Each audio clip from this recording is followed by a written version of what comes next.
Hi, everybody. Good morning. Thank you for joining us today on a Saturday morning at 10 a.m. I know it's very early for some people, but we appreciate you coming. So we'll just get started on boarding school presentation, right? So my name is Faria, or some kids call me Pipap, right? And I am the head of boarding school counseling here at EduSmith. And so I've been the senior counselor here for quite a while. I've coached many kids into boarding schools, but also colleges as well, and the Thai medical program here in Thailand. I do strategies. I'm also a reading and writing teacher, and I also prep students for interview. So that's me, and this is EduSmith. So actually at EduSmith, we have a boarding school program, an undergraduate program, and a master's program. So we can help you until you're like 30, really, right? From 13 all the way to 30. So we have all of these, programs and services. So see us as people who really want to help you, and we do have the resources and expertise too as well. And this is our result from just last year alone. So we have much more than this, but this was just our latest class. So we have both undergraduate and boarding schools. And I want to introduce to you our awesome speaker here today. His name is Rod. If you want to introduce yourself.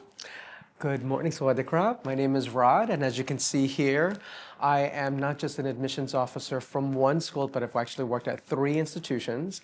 And after working in Ivy League admissions, I now work as a consultant, mainly working with students from all over Asia who typically attend private and boarding schools. So that's one of the areas of expertise that I have.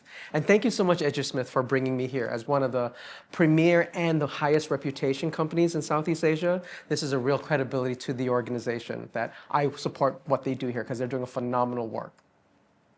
Thank you, Rod. So just as an overview, what we're doing today is actually we're going to be asking about the questions that families should think about as they're thinking about boarding school, as well as maybe questions you haven't really thought about before as well. So our first one, Rod, what as you, an admissions officer, right, really notice about boarding students that you don't really notice or you don't see as much from non-boarding students? Right. So in my experience working with students from all different types of environments, those students who attend boarding school are a little different, and that's because they attend boarding school. And so these are the 4 areas that I see in boarding school students that really stand out. Because your sons and daughters leave home to study, they know how to contribute to their community. It's not they go home and they commute, that they really understand that their campus is a place that they're going to make a difference both inside and outside. They also know how to make decisions independently. They don't have to call mom all the time. They don't have to dad telling them what to do, that they feel confident making these decisions. It's hard, your children are still growing, but it's nice to know that in a boarding school environment, they're doing this with their friends as well. And so they get support from one another. Third, the thing that really stands out with boarding school students, and the data does show this, is that they're ready for college. Many students, when they attend college, they're just so excited to get away from their parents. They're so excited to be independent. So as a result, they get distracted academically, and roughly 90% of students who start college, their GPA drops because they're just so excited to be there. Not for boarding school students. Their GPA remains the same, because they know how to prioritize, they know how to balance, and they do see that college is very important, and they know how to balance between being a sociable student and being a top-notch student. And then finally, what I love about boarding school students is that they have a better sense of who they are. Because boarding school culture, boarding school environments, the teachers and their classmates really challenge them to be like, beyond being a student, who are you? What's your characteristics? What are your strengths? What are your weaknesses? And to do that in a place and a community that's so safe where they can do this with others is one of the most amazing things that I've seen. I do have a quick question for you as admissions, right? You said that most students, their GPA would have a little bit of a drop before it goes up, right? Would you say that would affect students who would like to transfer colleges? Oh, absolutely. Not only transfer colleges, but if your goal is to continue on to graduate school, especially medical school, where it's so competitive, while colleges will take a look at your transition over time with your GPA, if you want to transfer, the #1 piece of advice I give to students when they want to transfer, make sure you get all A's. And so because your goal is, if your goal is to transfer that, you're showing that your first semester in college is easy. So that's one of the things that's really important. And I've seen from the students that I've worked with and the students that I've seen in college admissions, those students who go to boarding schools, their GPA just don't drop because this is not hard for them. It's actually comparable to what they're used to. Right. And I would say from my own experience, across the board, 1 to 4 is what we see in boarding school students when they come back. And this is from their parents, right? Like, yeah, my kid is, they're more independent. They're more comfortable living on their own. I don't have to tell them what to do anymore, right? Because they have that. And, the character, the independence, the contribution, not only to their own boarding school, but they come back and they're like, ooh, what can I do in Bangkok? Like, how can I help and be more committed to the Bangkok community here? Like that is just something that's more innate in them when they come back from boarding school. So, sorry. Let me just come back. Our clicker's a little sticker today. Yeah. You know what? You're going to get like what we call like a preview, right? Okay. So the real question, right? Yeah. And this is the real question that we often ask parents and students, especially going into the college admissions process is, can this student thrive in a boarding community and make life better for the people around them? Because ultimately, tell me if this is right or wrong, that is a question that maybe admissions officers ask as well. Absolutely, because part of the admissions process we'll show in the slides. What makes American universities so different from admissions to other international systems is that we're looking at you as a well-rounded student, not just who you are in the classroom, but also what are you going to do outside of class. So boarding school students, they just know how to do this much, much better than students who go to day schools. Yeah. Okay, so I do want to talk quickly about the interview. So applying to boarding schools, you'll have to do a lot of different things. You'll have to write essays and in your standardized test scores, right? But the one thing that's really important is the interview. So for boarding school, you will have to interview at every school you go to. And then mom and dad, you'll also have to interview too, right? And we do that because we are looking for the family fit, right? We're not admitting one student, we are admitting the whole family. So we're really seeing here, right? Like, what can a student bring in just like a personal conversation they have? Absolutely. So unlike college admissions where there's so many applicants and so sadly admissions officers don't have time to get to know students individually, when you're applying to boarding school, these are much smaller environments. I mean, some of the boarding schools could be as small as 500 students. And so they really want to make sure that they really know who you are. And they do spend a lot of time not just knowing your daughter or your son, but really getting to know the family because they want to know your motivations. They want to know your ability to speak, your ability to be part of the community. Mom and dad, they also want to know if you're going to call the school every time or never call the school because this is a partnership because the goal for boarding school, unlike college, is that it's a partnership between the family and the school to take care of the child. So we're working together. We want to make sure that the student is successful both academically and socially. So in an interview, we can get these kind of environment, this kind of information to make sure we're making the best decision for us. Because no boarding school or even college wants to admit a student or a family and they realize, this is something that we didn't know. Even if there's something in your family, I mean, it's good to be honest, it's good to be authentic because remember, we're working together. And when you are admitted, it's basically the boarding school saying, we will take care of your child and we have the resources to make them the best student and person possible.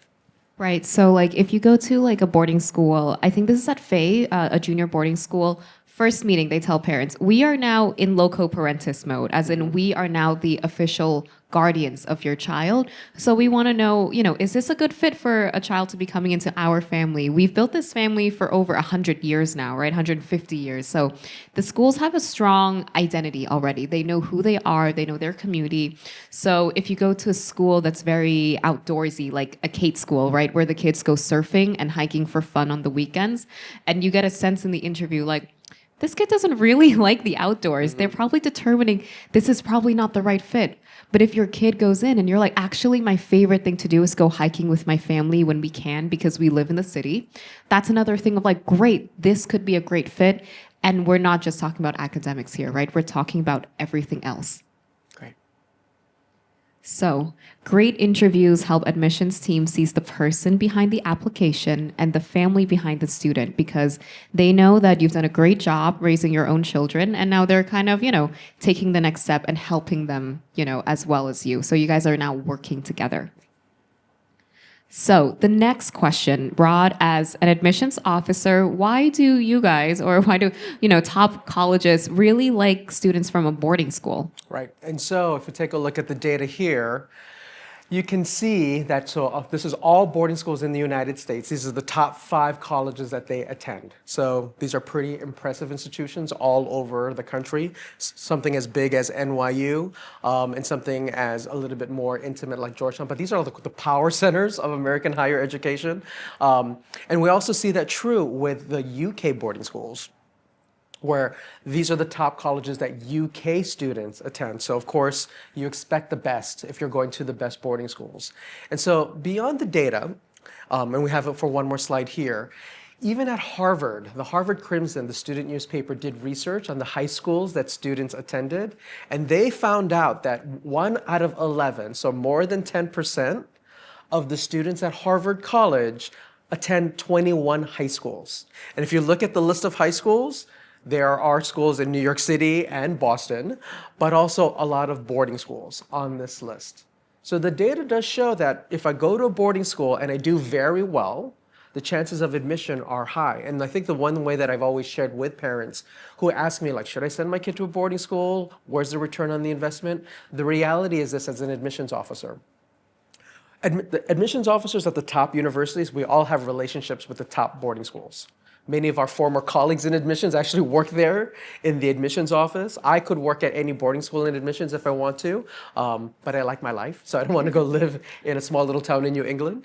But because we have this close relationship with each other, we can be able to communicate with each other about the strengths and weaknesses, not just of the student, but also of our program. So we know the reputations of a Hotchkiss, we know the reputations of a Choate, of a Cranbrook School in Michigan. So go to the next slide, please. So this is why we love students who attend top boarding schools. So the Ivy League, Stanford, MIT even, because we know that they demonstrate these 8 characteristics much higher than students who attend day school. The one that I would really want to point out is, of course, academic preparation. You can get a B at a boarding school and admissions officers are not going to be upset about it because we know the quality of the grading and the quality of instruction. So it's not a place where you have to be top number 1 to get in. At top boarding schools, you can be in the top 25% and still get into an Ivy League school because we're not looking just at the one student. We know that everybody's very strong. So we feel very comfortable taking multiple students from boarding schools. At Columbia, for example, we send an admissions officer to actually interview students at Andover and Exeter, where we'll take maybe 10 to 15 students per year, where at a day school might take 1 or none. So that shows about the quality of the academic preparation. We also know that they're great communicators because they're required to talk to students all the time. They're required to talk to classmates all the time. And so as a result, when they interview for college admissions, they're very prepared. They're not scared. They look forward to the process. So right now you might feel like, oh, I don't want to talk to anybody. But when they're in boarding school, they talk to students all the time. You want to share something? Well, I just wanted to say that, talking about like sending students, going to see students on campus. When I went to Choate in Connecticut, I talked to my colleague and I said, wow, this feels like a college kid. Like you just feel that they're so much more mature. They're so much more ready because you feel that as they take you throughout the tour of the school, they're like, oh yeah, and I do this and I do that. And they're confident and they're mature and they stand tall. And I feel like that's very evident of every boarding school I go to. They all have their own characteristics of who they are. And you see that personality in them, but you're also not, you're so confident they can do well in wherever they go. Right. Yeah. And so like these are all things that I feel like academically prepared is a very big thing. Of course, I think colleges are looking for are you going to make it here? Are you going to do well here? But also all of these other things talk about you as a community member. And I think that's what boarding school really nails is that like you are a great community member. You know how to be in a community. You know how to live with other people. You know how to like dive in and do things and try things. And for a lot of students, maybe they still need a little bit more practice doing that. Absolutely. And then mentioning community, one of the things about boarding school environments that are so different from day school environments is they all know they can succeed. So it's not a question of like, I need to beat you, you're my competition, to be like, no, we can actually help each other to succeed. So while it's very intense academically, they really believe that we can have this collaboration because they know at a place like, think about the day school, a boarding school in California. Web school, the web school. They know the web school, like 25% of us are going to go to a top school as opposed to just one. So let's go ahead and work together on this project because all of us will be successful on this project as opposed to only I'm going to get the A. No, the teacher's like, if all of you did really well, we'll give you all A's. So it's a very different mindset because the challenge, of course, with boarding school is getting in. And then the challenge there is adjusting to the demands of boarding school. And so as a result, when they apply for college, we know that they've done a very good job going through the process of finding the right school for them. We know that their college counselor is supporting them. And here's a secret that only a former admissions officer at two Ivy League schools can tell you. When we do admissions, before we actually release decisions, we actually call boarding schools. And we talk to them about, this is our decisions. We don't ask them to make any changes, but we'll get their opinion. Like, are we heading in the right direction? Does this make sense? Because there's a invisible trust that we have with boarding schools. Many admissions officers won't admit that while they're working. So this is something that I'm sharing you from my experience, where I can tell you, like my best friend one of my best friends is the college counselor at Lawrenceville. And so we would just talk to each other because I know that they're doing their best job that they can, and also we're doing the best job that they can to take the students who belong at Columbia or who belong at Brown. Yeah. And I also want to talk about recommendations, right? So I think that's another big difference. If you're at a day school, your teacher will see you at maybe like 6 hours at least at most, right? Maybe 4. Your teachers actually live with you on campus. So 90% of faculty live on campus, so they see you all the time. They see you at the dining hall, they see you at clubs, and they see you in class. So their recommendations, I think you can maybe talk to this more. Absolutely. So the big mistake that many recommendations come from day schools is that they only talk about you as a student. You turn in your homework, you get a good grade, you're a nice person. What the best recommendations do, they talk about who you are as a person.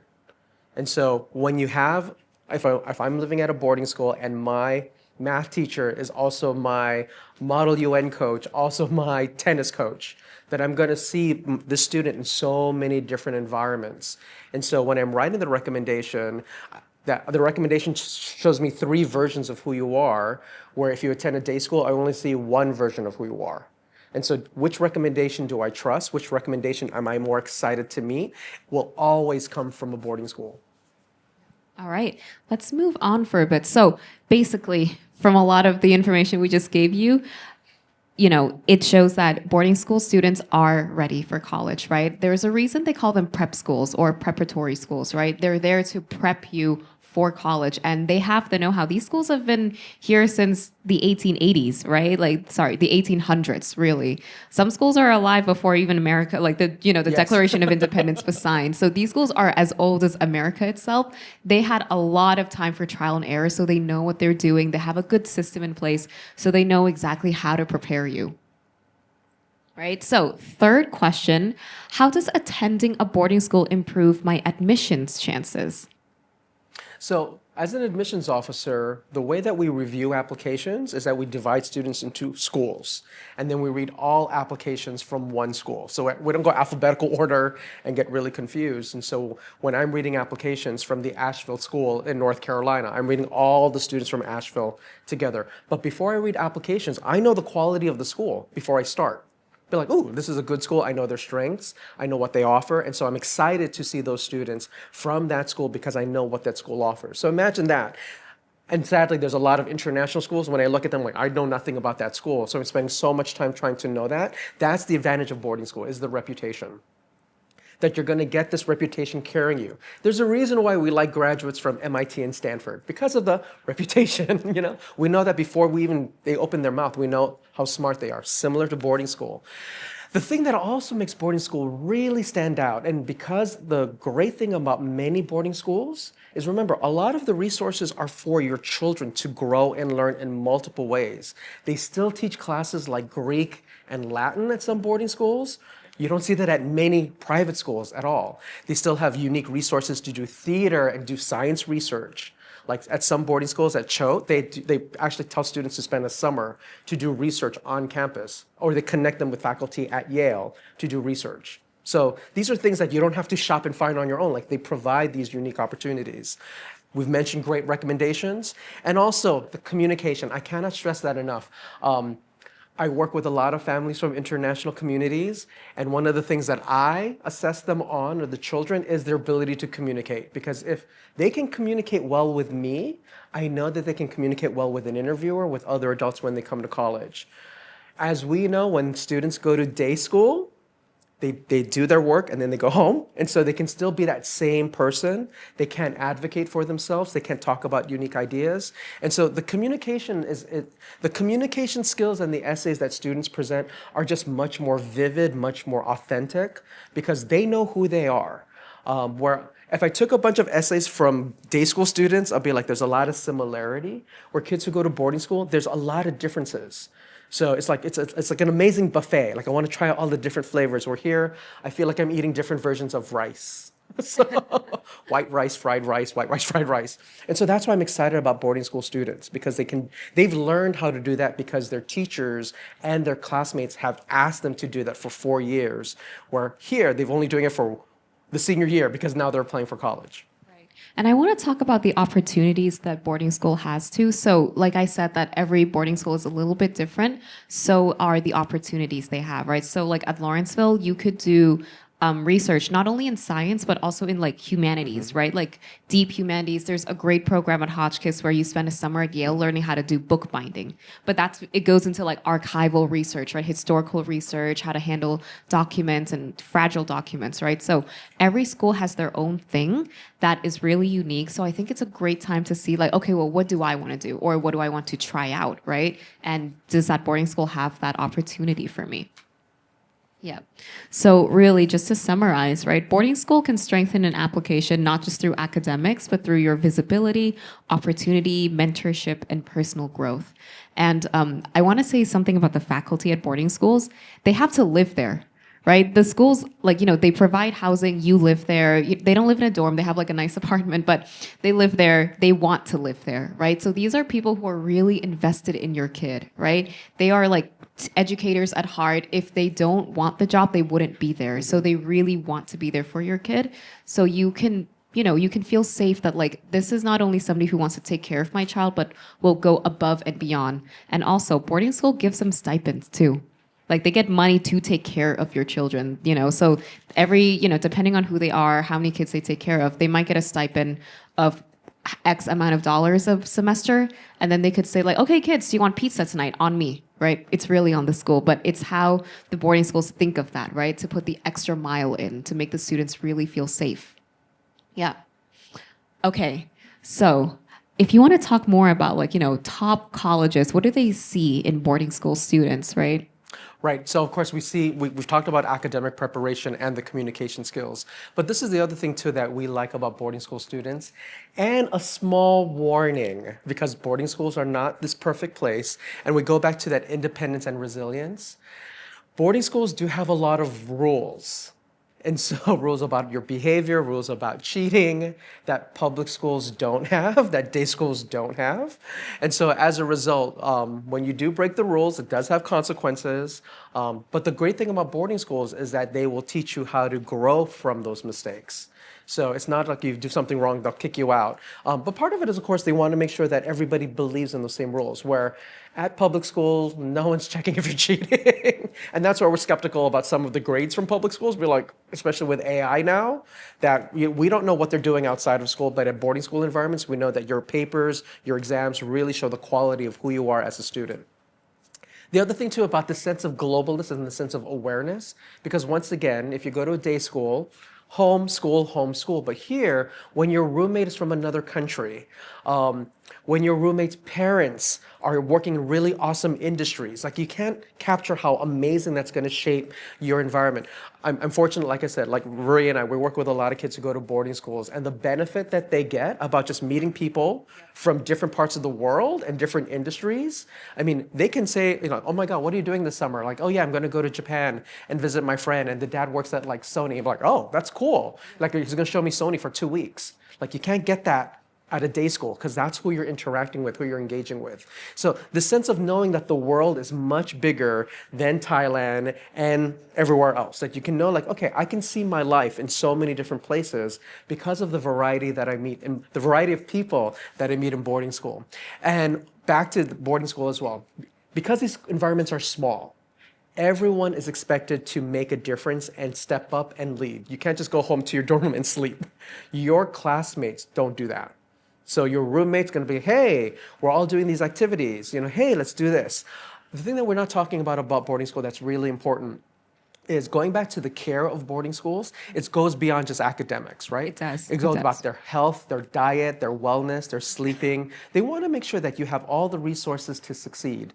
So being in a place where you will, if you feel like your roommate's not doing well, the boarding school environment will say like, let us know. It's not about anything negative because we want everybody to succeed. So there are resources there to take care of your child, making sure that they do things. And I think the other part about boarding school too, that they do really well. We know that students don't want to be stuck on campus. They actually do a lot of resources to take them off campus on the weekends to engage with the community, to engage with the real world. So it's not a bubble. It's actually a place where they give you resources to say, what do you want to do and how can we help you do it? Yeah.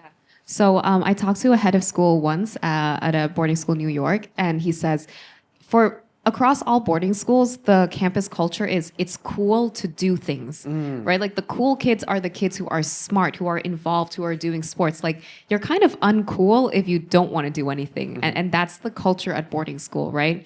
And another anecdote I want to give is there's a boarding school in Connecticut who has an architecture program, right?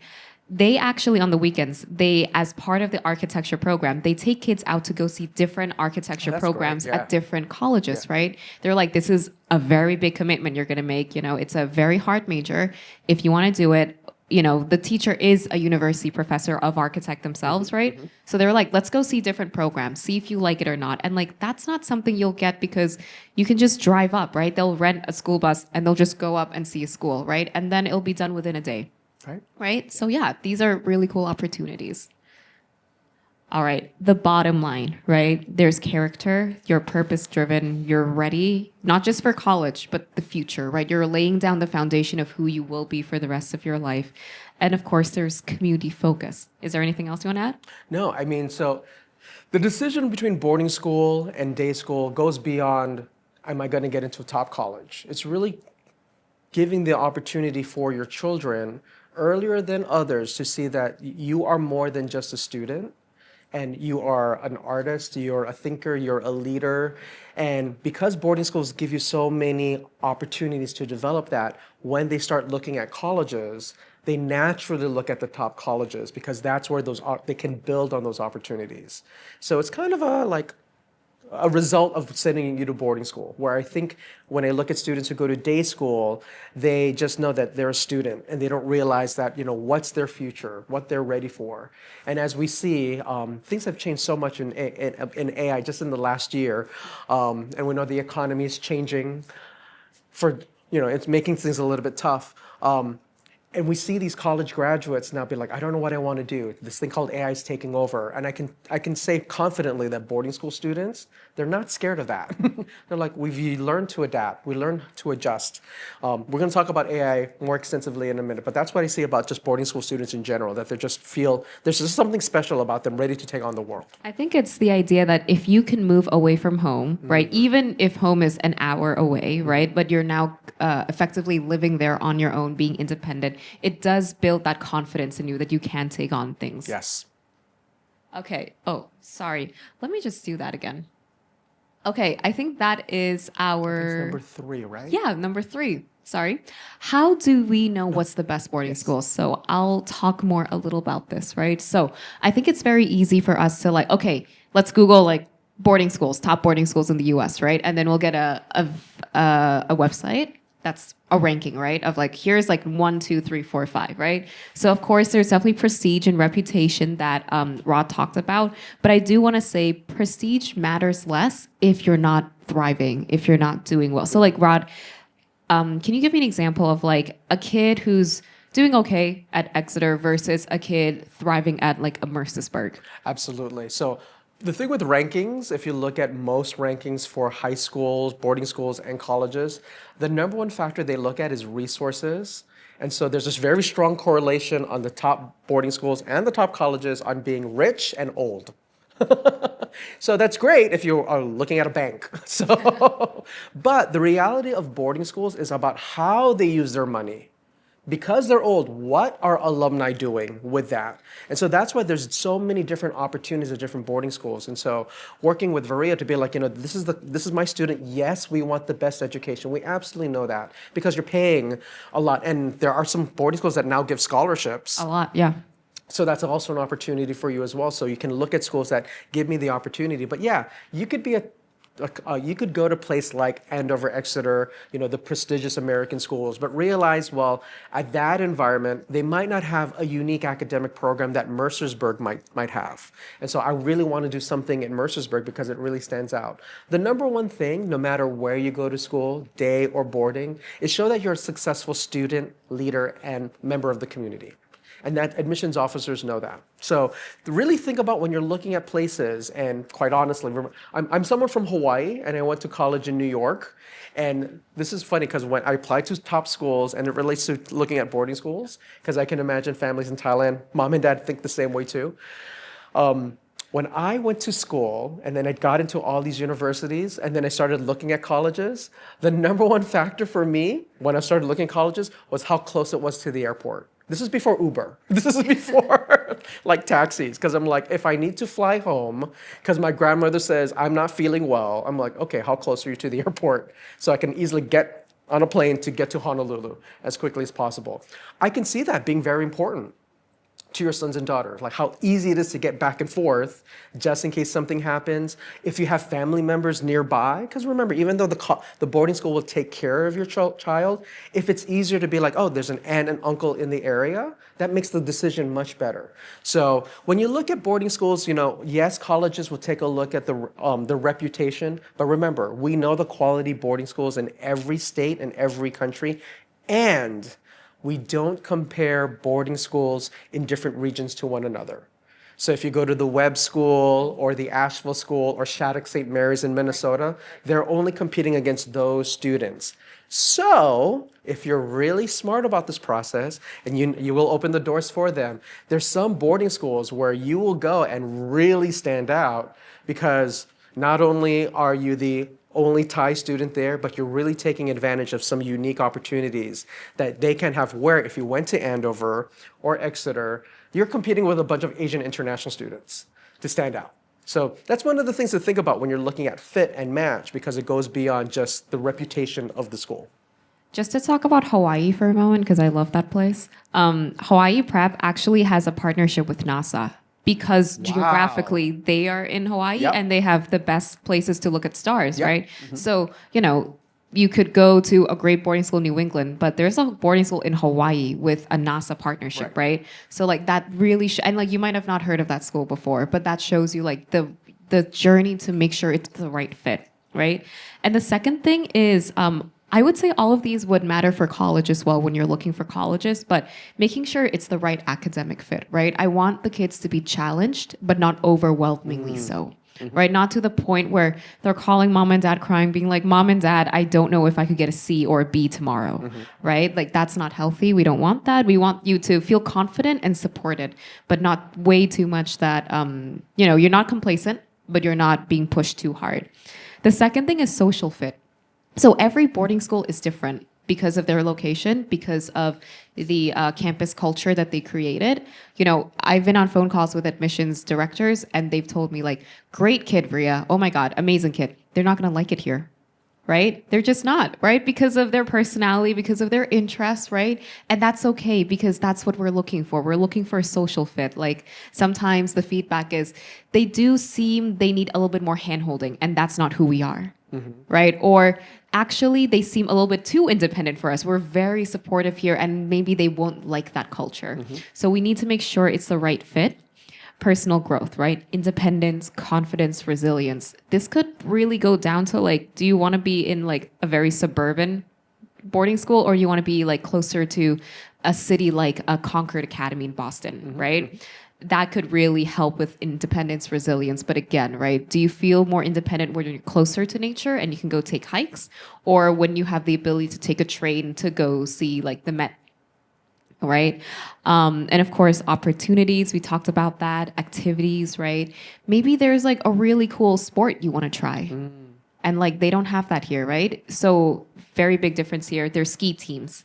We don't have ski teams in Thailand, unfortunately. We don't have snow, right? But maybe you do want to get on a ski team, right? Or like there's some very cool leadership pathways that you could take. Suffield Academy actually enforces a 4-year leadership program where to the point at seniors, when you're a senior, you have to take a leadership role. So that's big at that school. So, and when you do your parent statement, that's a cool thing about Suffield. Parents have to write the extra essay, not the student. So it's a parent supplement. And they're basically asking you, what is a leader to you? And how do you envision your student becoming a leader? What type of leader will they be? So these opportunities comes with like a unique, they're unique opportunities, and you gotta have to find them, right? And of course, well-being. So post-COVID, a lot of US boarding schools now are looking at mental health way more. And so Blair Academy is building their own big building, like brand new building just for mental health, right? So that shows you that they're actually, this is something that's really big and a priority for them. So we want to make sure that they have those resources for you as well. Rod, can you talk about like how these are also maybe how you see in for like college admissions? When we review college applications, we spend like 2 minutes on the transcript because the rest of the time, the 15, if I have 15 minutes or 20 minutes, I'm really looking at all these factors. And so we're very lucky at the top schools to have far too many applications. And sadly, my job is to find reasons to say no instead of reasons to say yes, because the acceptance rate is 4% at these schools. And so when I'm looking at this, it's not just about how smart you are, but it's actually the other 4 items below. Like, can you take advantage of the opportunities here? And in fact, it was confirmed last week. I went to a seminar by the deans at the University of Chicago at Northwestern, and they made this very clear, and I was very happy to hear this because I've said this for 20 years, but to see my colleagues, my former colleagues do this, is like, yeah, we want to see that you can take advantage of the resources here because we know you can go anywhere. But if you come here, there's a reason why you're excited to go to Chicago. As opposed to, I just want to go here because my daddy told me to apply. Like, no, we want to make sure that this is something that you're excited, our location and our opportunities. Because not to say you're going to not complain. You will always complain. That's humans. But you want to be excited about when you look at the book, when you wake up every morning, that there's amazing things to do here that you can only get at the University of Chicago. I think the baseline for admissions these days is everyone is smart. Like everybody is smart. Everybody has really amazing grades, but it's the rest, right? Are you a nice person? Sometimes it comes down to that for me. Like, are you a nice kid? Because that's going to come up in your letter of recommendation. That's going to come up in your interviews, right? So yeah, those characters, they're really important. So yeah, the right fit school is a place where you will thrive academically, socially, and personally. I mean, here's a fun fact, okay? So I'm from Hawaii. I don't like heat. That's why I left.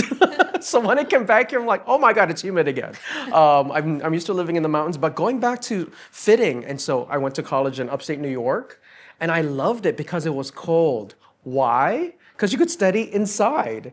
At some of the warm boarding schools or some of the warm campuses, I still think it's funny. Maybe it's a white thing. When kids study outside, they read their book and under they sit the on the grass. under the tree. No, you're supposed to go inside and study in the library. So that's the thing about fit. Because once again, at some places, because it's the weather's so beautiful, professors will teach outside, and for me, it'll be like, the sun's in my face, I'm really hot. Where's the umbrella? So going back to that fit, that's really important. Because at some campuses, you'll be like, this is not where I'm most comfortable. Because it's hard to succeed in a place when you're not comfortable. I have many stories, and maybe if we have time, I'll talk about a student whose mother, the kid actually went to boarding school. Okay. I'm just remembering it.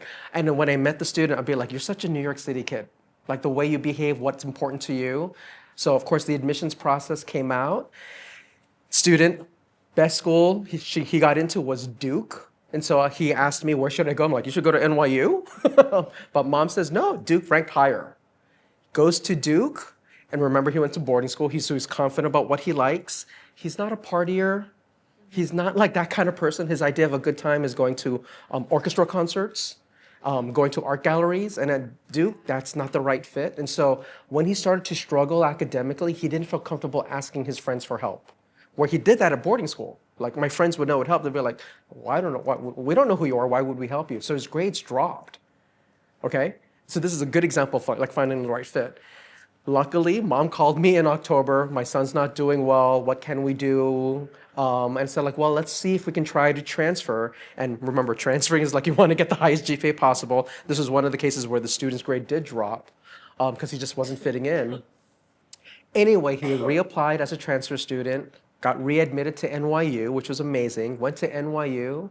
Guess what he did? Now, this is a student who's now in his like mid-30s. So guess what he did after NYU? He went to Columbia Law. Okay? See, it's like if he stayed at Duke, he would not have gone to Columbia Law. But that's one of the things about finding the right environment because he thrived at NYU and, Columbia Law saw that. And so right now he's a really powerful attorney. But he always comes back to me like, yeah, thank you so much for helping me find the right fit. And boarding schools, like this is not like a secret, right? In an interview, there is a good chance they might ask you like, why do you want to come here? Right? And so the answer shouldn't be like, oh, because you're in New York, right? Or like you're a high ranked school, right? They know these things. They know that they're in New York. They know they're a high ranked school. But like, what do you have to offer the school? What does this school have to offer you, right? And so like you'll be able to, as you go through the process, be able to gauge more on what is a right fit for you. So like for college students, I find that if you don't like University of Chicago supplements, it might not be a right fit for you. Yeah. They have the quirkiest, like the most fun supplements. I love it, but some students, they see it and they're like, what is this, right? Yeah. And then they're like, that's probably an indication you might not like U Chicago. Because they're going to ask that every day. Yeah, they're going to ask that every day. So yeah, just to give context, I think one of the questions for the supplements option was like, if you can bring something back that's going out of style, such as like the penny, right? What would you bring back? Right, and that's a big question. Like if the penny is kind of going out because of money and the economics, right? What would you bring back? If you could bring back the penny, if you could bring back something that's very small and people don't really think matters so much anymore, right? It's a great question. And that's U Chicago. So the last question today, yes. AI, right? The big elephant in the room. How is AI changing the boarding school experience? AI is changing everything. I'm surprised how much changed in a year. I was going through my phone on the plane because it didn't have internet, so I had to use my time productively. And 3 years ago, I attended a session on AI, and they're like, we don't know what's going to happen. It's ineffective. Don't use it. Now, there are some schools in California that are telling the students, because they don't have time to do counseling, like use AI, because we have no time to read your essays. The quality of, because boarding schools have the resources, they are now shifting away because they know that AI, and if you want students to use something, tell them not to use it, because they will use it. So the thing about boarding schools is that they've always focused on personalized learning. Many boarding schools, even before AI, would have rules about like no technology, no laptop, no phone, because they don't want students to be distracted. So it's not difficult for them to continue that policy. Where in public schools or day schools, it's like they're fighting policies about doing that. The thing about AI too that makes things so easy is that it allows students to do like easy research. They can just type in a question and everything comes out. Boarding schools, the beauty of what they still do is they still teach your children skills on how to write and how to read, so they can. So this is the thing about using AI. Like if you don't have the base critical thinking, creativity, and research skills to be like, that doesn't sound right. You're going to assume like, oh, that's correct because AI spat it out. So at boarding schools, because they spend so much time working on these core competencies, even if the student does use AI, they can be a little bit more skeptical and understand how to use that tool. Lastly, there's a lot of support from teachers on how to use AI properly. It's going to be a reality of our lives, your children's lives. And that's one of the things about this tools. Many universities are using the resources to help with AI. And so these schools, they're making policies to say, like, well, how can we use AI to make learning better? So it's not something maybe 2 years ago we would have avoided. Many schools are now trying to figure out what's the best way that we can use this tool because it's a reality of our kids' lives. And I want to add, so like we talk about web schools, web has their own AI, right? And so they feel that if kids are going to use it, let us build one. Because we have the resources to build one, we'll build our own AI for the students to use so we know that it's safe. Right. They're going to find the correct information and then they could at least control it, right? Give it structure so that it's not free reign. It's not, I guess we are kind of in the wild, wild west of AI right now, right? And so boarding school provides that structure for students as well. And so the other thing too with regard to boarding schools, because once again, they're preparatory schools, not just for college, but for life, that they're also really thinking about how to use AI for jobs, how to use AI to help your children identify opportunities. There's a lot of research right now on which jobs actually will be helped with AI, which jobs will be replaced by AI. And because these are boarding schools, they can change their curriculum very quickly to adjust to growing needs. But they also have rules for, once again, integrity, making sure that this is honest. I know that at one school, students have to write a statement. If you used AI, tell me how. Because they want to give you credit for the work that they did. Also, they want to be able to change their teaching methods because maybe they don't realize, remember, you're young, you have cool ideas that maybe I need to change the way that I'm teaching this class because maybe AI is a better way to do that. I have a fun story. I have an 8-year-old niece, and young kids love everything. And she's amazing because she uses AI to actually create math quizzes for herself. Where she types in AI, I'm struggling with denominators. Can you create 10 questions for me to practice denominators? And so it just pops it out and it finishes it, right? So that's one of the things that you can use AI, but you need to tell your teachers how you're doing that. And in boarding schools, they say, like, if you're using it, please let us know. So it's not something to be afraid of again. And finally, this is once again what makes boarding school such a unique place, even in the world of AI, because we know that they're building their communication skills, their writing skills. AI still can't talk. AI still can't be creative. AI just copies what's in the internet, right? It's just a robot that does that. And as humans, we still need to learn how to control this technology. So I wouldn't be surprised if not this year's cycle, definitely next year's cycle, these skills in the admissions process for college, because we see this already mattering in the job market, are going to matter a lot more. I want to add too, so there are some schools that are, well, St. Paul's, they actually implemented their own, the students, and this shows you the initiative of the students, right? St. Paul's, top 3 boarding school in America. I call St. Paul's like the Princeton. I don't know why for me, but so basically St. Paul's students went to faculty and said, hi, we would not like to use our phones. And so it's not the school being like, we're going to take away your phones, but it's the St. Paul students themselves going up to faculty being like, we want your help making sure we're not on our phones all the time. And I think that speaks to the volume of like the maturity and self-awareness of students. There's also some boarding schools that are implementing just like a very casual rule, but it makes such a big difference. You're not allowed to look on your phone as you walk. So when you're walking around campus, you can't have your phone out. You can't walk and text like this, right? You have to walk, look up. And then kids are like saying hi to their teachers. They're saying hi to people. They're noticing their surroundings, right? So these are like some small rules that boarding schools implement, right? It's not a harsh like yes, no, but it is like an adaptation to the environment, right? You can't be on your phone, or some schools give you an option, right? Do you want to turn in your phone? You can give it to a trusted adult. And then at the end of the day, if you want to call mom and dad, absolutely go ahead. But we do have these structures for you to not always just be on your devices, but also have the skills to communicate and also have like that self-reliance of like, I don't need it. I feel like I don't need it. And another quick story is I had a young boy. We sent them to Cardigan Summer School. Cardigan Mountain School, very great, junior boarding school, all boys. But their thing is no phones, no screens at all for 4 weeks. So you turn in all your devices. You do have a landline, which the kids are like, what is this? What is this giant phone, right? They don't know what a landline is. But they have a landline. Mom and dad can call the landline all the time. And then the feedback we got from the parents was they came back and they realized they don't need their phones all the time. Like they were suddenly immersed in a world for 4 weeks where they're like, you know what, you're right. Like I don't need to pick up my phone all the time. I don't need to play games all the time. So mom was like, he came back. He was, much more organized with his time. He was much more reliant and he's much more independent just from 4 weeks alone. So now they're considering boarding school because mom was like, if that's 4 weeks, I can't imagine what 4 years will do. Right. Yeah, actually, your stories remind me of what colleges are doing and how young students, you need to be ready for this.